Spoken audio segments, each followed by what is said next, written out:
Hey there, everybody. Welcome back to another episode of Nomad Sky, where I am traveling to the center of the galaxy in my beefed up, nip-filled freighter, using no regular bases. I'm Captain Beefy, this is the Game Vault. Let's cue up the music and see what kind of trouble we can get into today.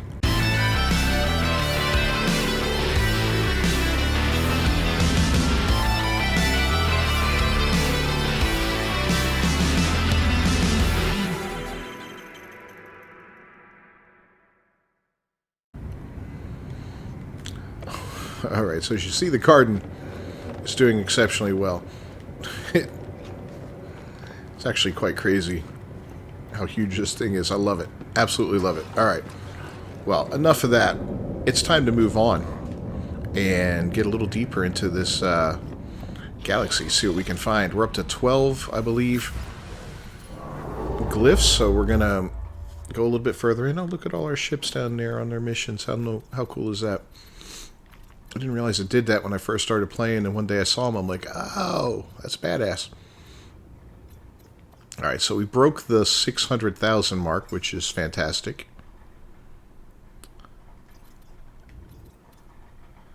Now we want to find ourselves a nice... Tell me you're good, tell me you're good. Water. Water. Give me dissonant. At a jump range? Wait, are you in jump range? Come on. Oh, he's out of jump range. Damn it. Alright.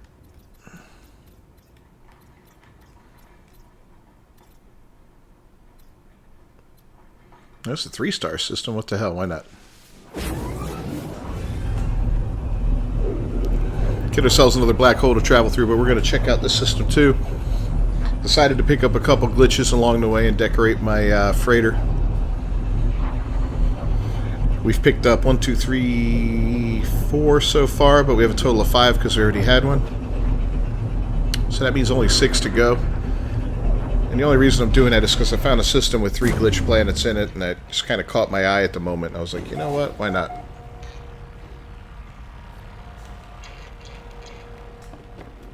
So we'll see if we get lucky again and find another glitched planet or two.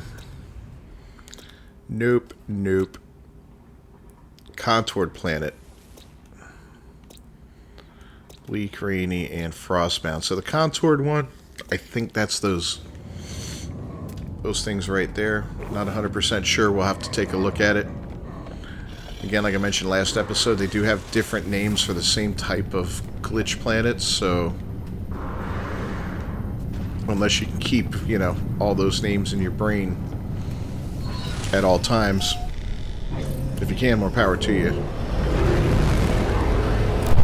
Me, some days my brain's like a bag of cats, so it's kind of tough.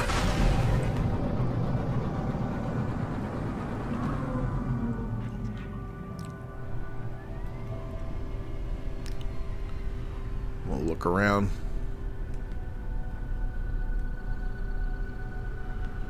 Noxious. The rings are always a pain in the ass because they do block a lot of your view. Let's get past these rings.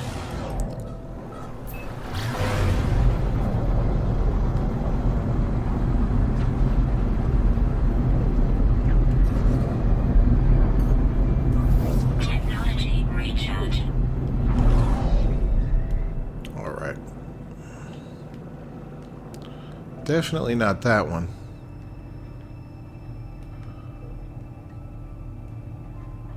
Nice rainy planet. I don't like you being so close to me.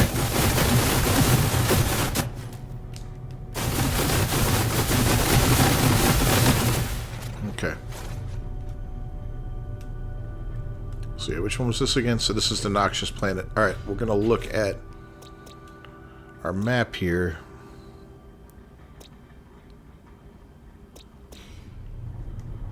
So it looks like it's beyond the Noxious planet.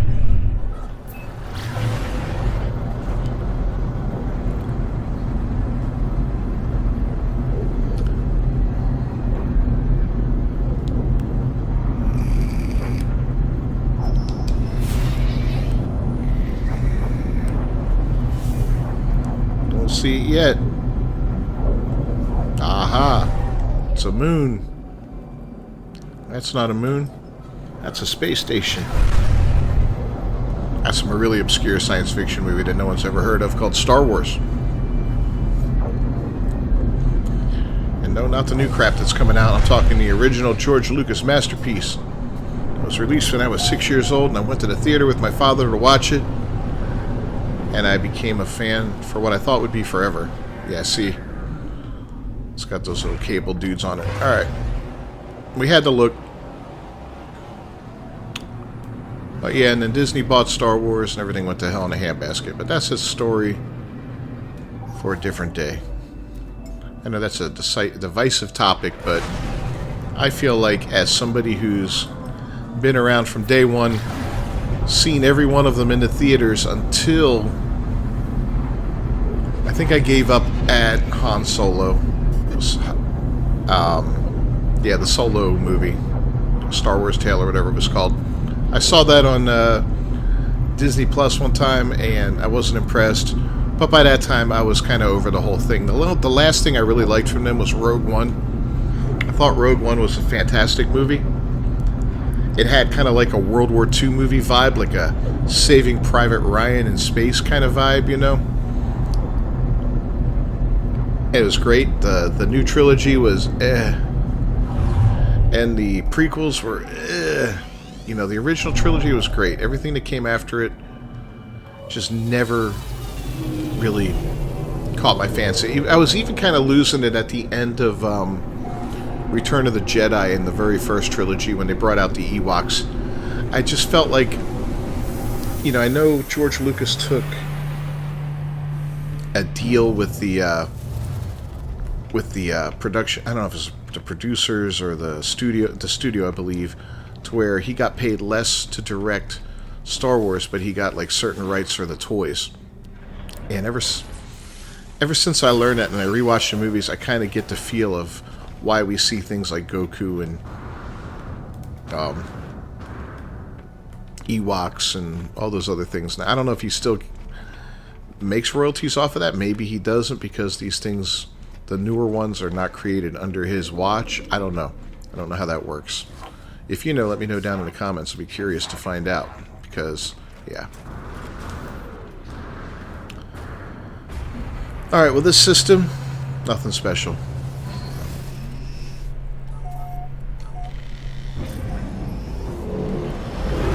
Move on to the next one. We just warped here, so we want to find the black hole.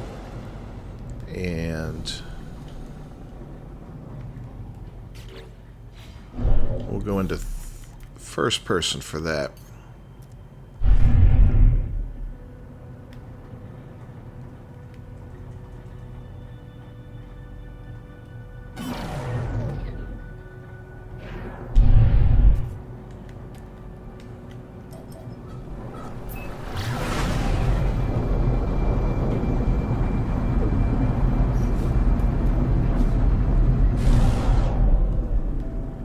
Alright, so, oh, looks like we zipped past it.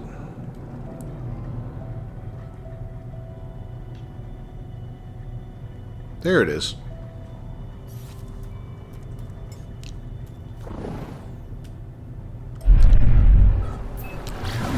Kind of hard to see it against the backdrop, you know?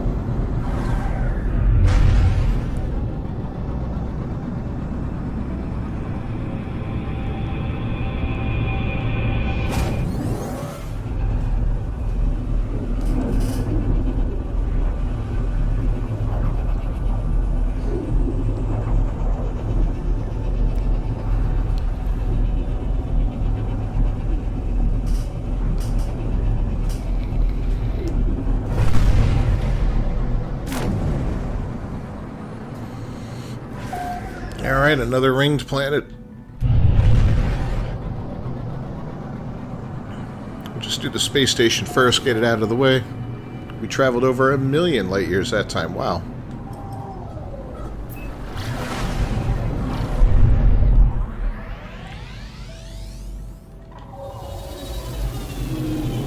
Just ping-ponging all over the galaxy here.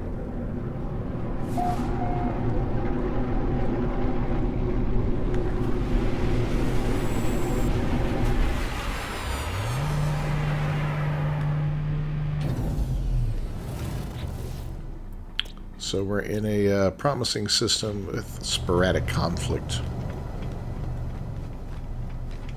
So a 2-2. You can't get much more average than that.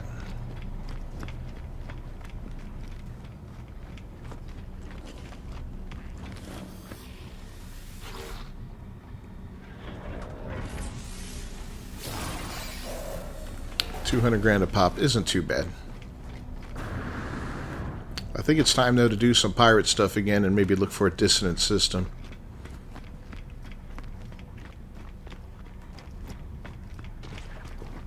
Hopefully in the same system. That would be great. Travelers? Anyone?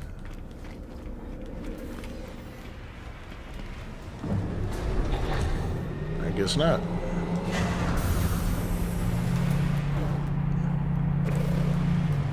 Hey, nice solar ship.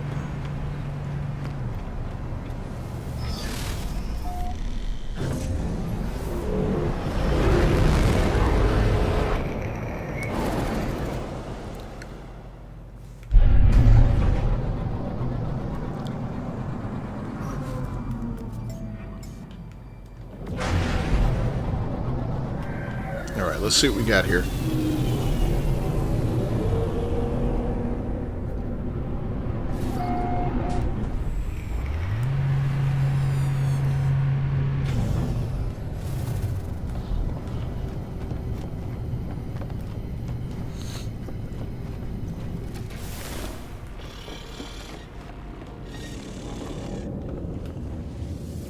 Pretty small system. A couple moons. Icy.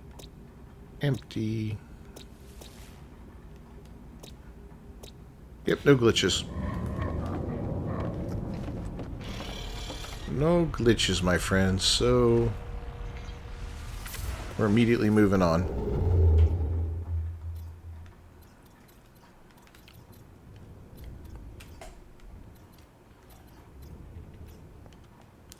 We're not going to look for a black hole as much as we're going to look for a nice pirate system that's dissonant at the same time. I'll take either type, but the preference would be both.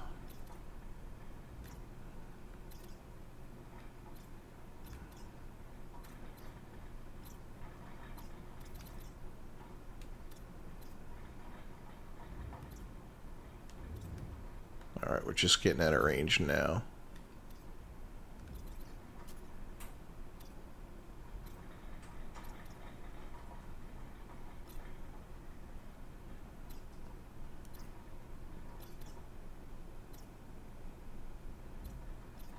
Oh.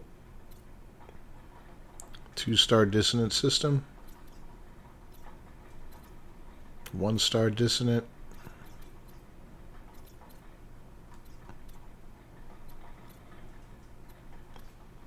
What's a blue star too? Let's go there.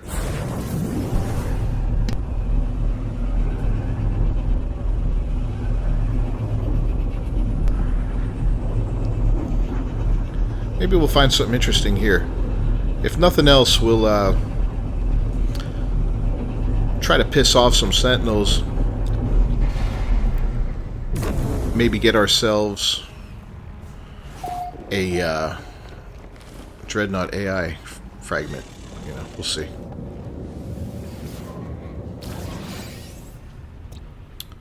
Fungal. Chromatic fog, freezing, and corrosive. The corrosive planet is where it's at. That sounds like fun. And I'm pretty sure...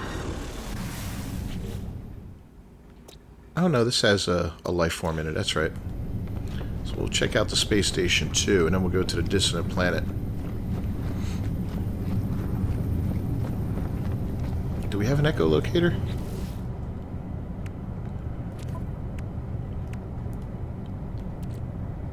By Jove, we've got 4.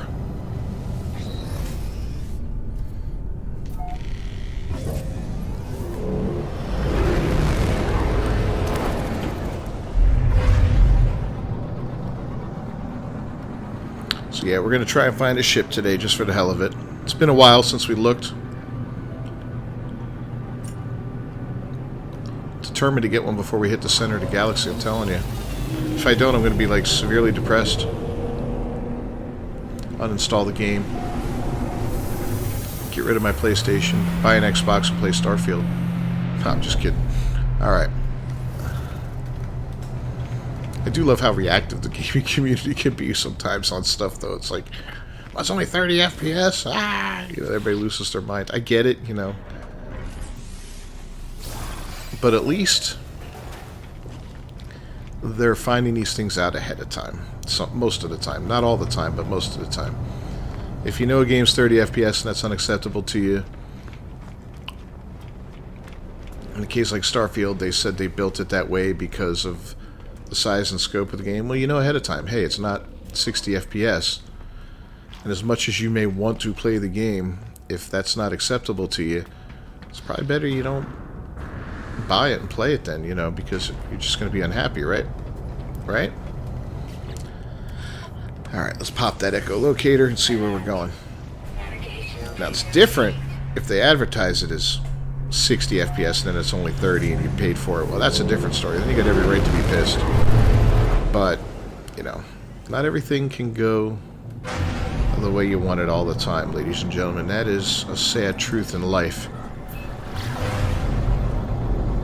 And the older I get, the more I learn that. And the more you just got to learn how to deal with things better.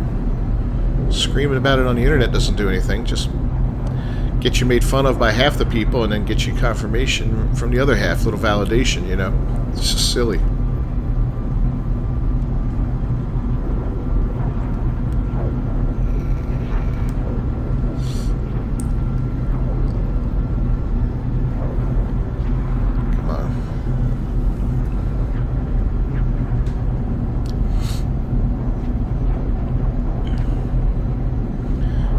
As a longtime Bethesda fan, a fan of the Fallout series, a fan of the Elder Scrolls games, you know, I was disappointed when Bethesda was bought by Microsoft, you know, because I knew at that point we're going to probably lose a lot of good titles to the exclusive, you know, to being exclusives for Xbox, and that didn't make me happy, but I'm not going to cry about it. It's like, alright, well, it is what it is. If I want to play them that bad and they're that enticing, I will buy an Xbox. And I might end up getting one just to expand my horizons on the channel. I'd like to get a gaming PC and an Xbox. I don't know if I'll ever do the Switch. Nintendo just doesn't have the draw to me that it does for a lot of people. But, you know, maybe just for the purposes of the channel one day I will. Who knows?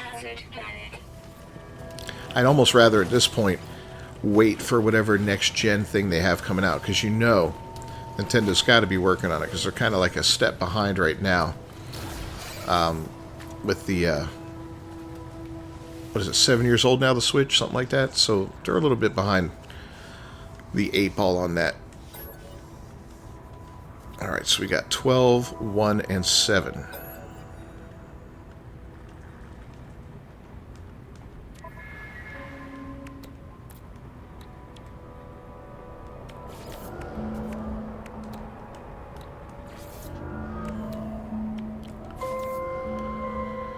And away we go. What we get, nobody knows. S-Class multi-tool? Maybe. Unlikely, but maybe.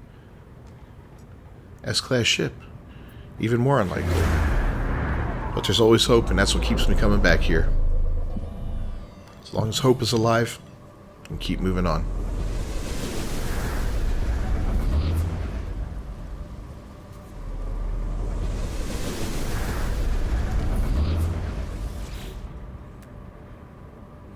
B-Class.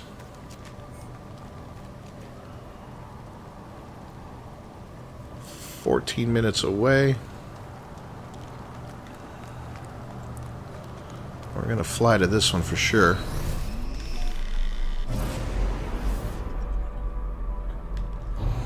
I've got several echolocators, so it's not like I need to farm any.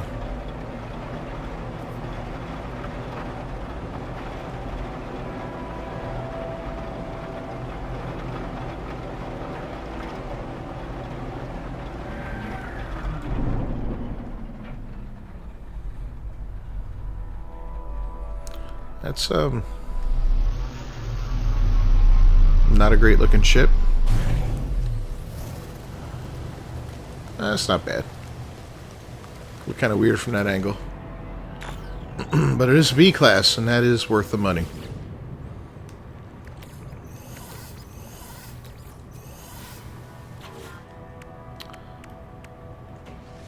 Oh, what are we missing? We need another shard. Fortunately, there's some right down here. Extreme night toxicity detected. What's up, my dude? You're standing in my way.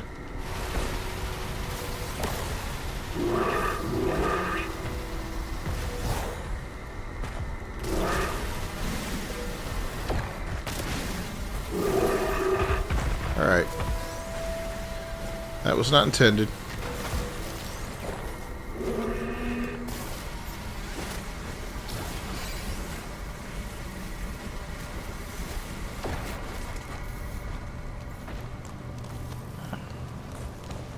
Alright, well now we can scan the brain, I bet. Yep.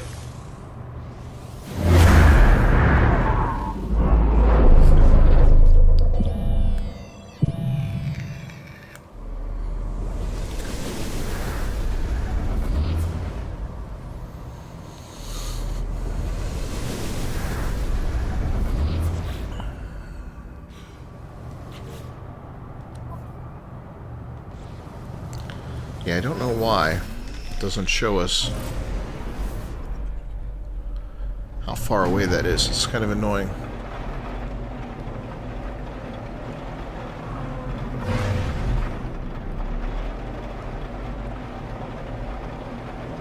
Alright, right over this cliff.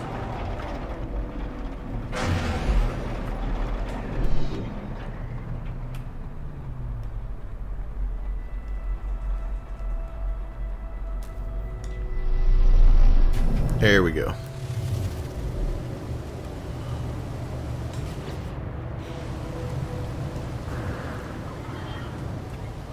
First one's always a pain in the ass, it seems. Okay. 2. Weather warning. Incoming storm. I love toxic rainstorms so much.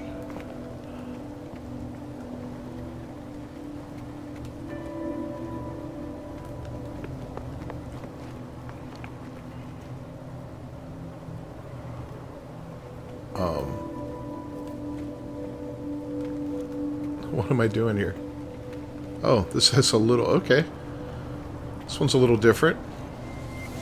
Normally it's a little more obvious. Wow. Here's my brain.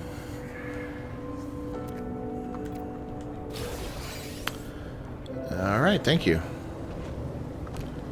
Now we head back.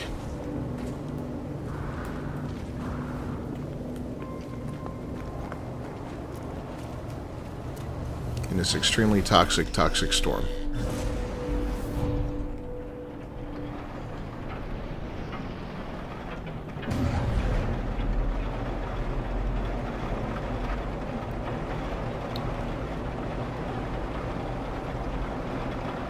Oh, look at all the lightning. That's awesome.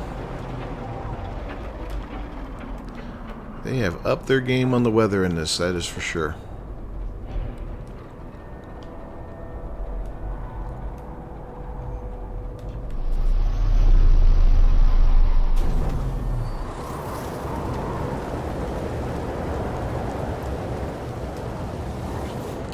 Pop this baby out and we'll take a look at it too in flight.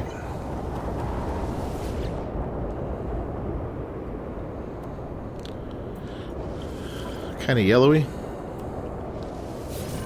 It could be a tan. Again, the atmosphere of the planet always has some kind of impact on it.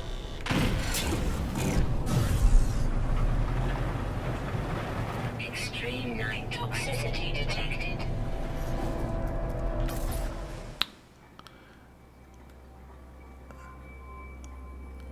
Yeah, like a tan, almost like a military tan for like desert fatigues. Looks like, kinda. Not a horrible looking ship, but definitely not my favorite style of these Sentinel vessels. I've seen a lot nicer. Alright, Well, let's go trade her in, see what we make. Get our capital ship out of the way again. Ah, too close to the planet. Screw it. We're just going.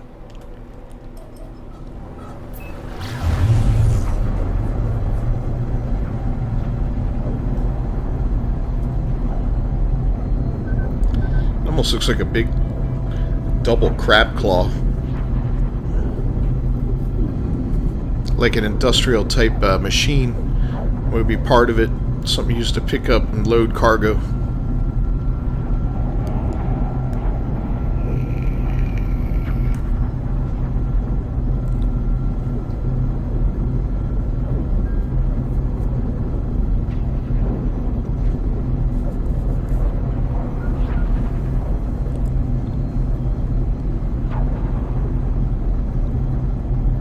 I'm gonna make it today.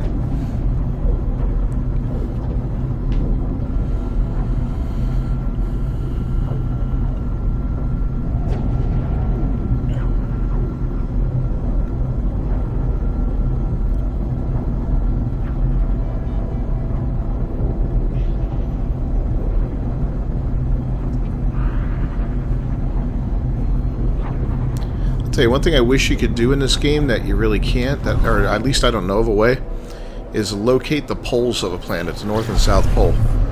That would be kind of neat. If anybody knows how to do that here, I know you could use the coordinates to do it, I imagine. Yeah, you could use the coordinates, but it would just be a neat feature on a scanner or something like that to know where you are, and relatively to everything else. The coordinates are there. You can look and figure it out yourself on that, but just kind of like an ease thing, just to head north to get to the North Pole or whatever. Be able to mark it with a scanner. That'd be kind of sweet. I know you can always head north just looking at your compass and all that too, but that's not what I'm talking. Alright, so let's claim our scrap.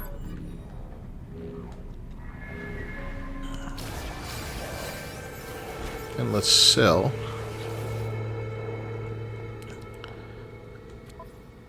Those modules. Get rid of that too. I didn't want that. And look at that. Potential buyers are already here.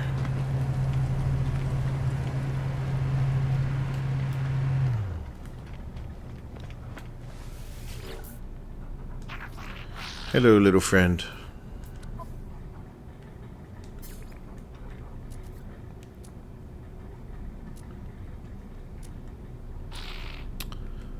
Ooh, a storage augmentation. That's nice.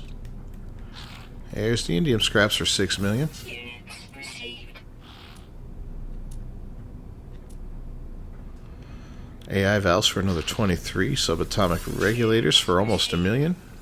Units received. I think I missed one.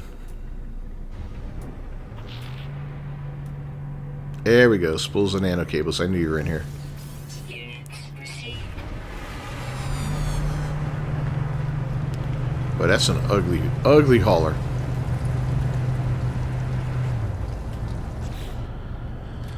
Alright, so let's look at this again. Let's see what we got here. Open that up. We'll get rid of this.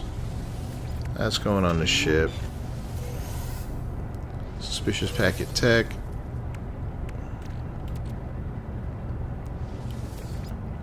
Got a shield module for us.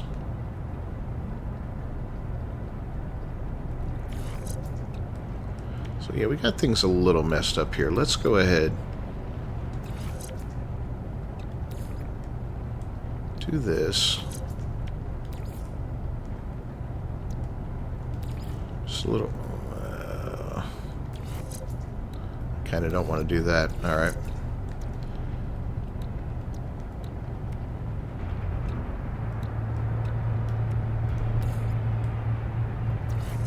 And we'll move the heated ones over here.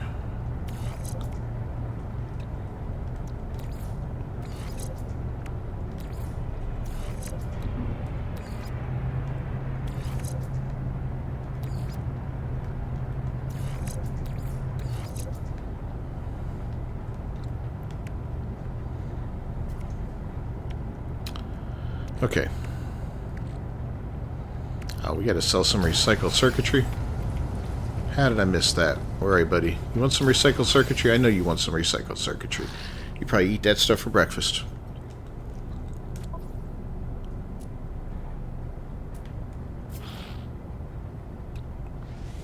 Right at the top. 500,000 buckaroos. Okay. Yeah, we're just doing a little bit of rearranging here. What do we got for this one? Black market modification for the neutron cannon? I don't think so.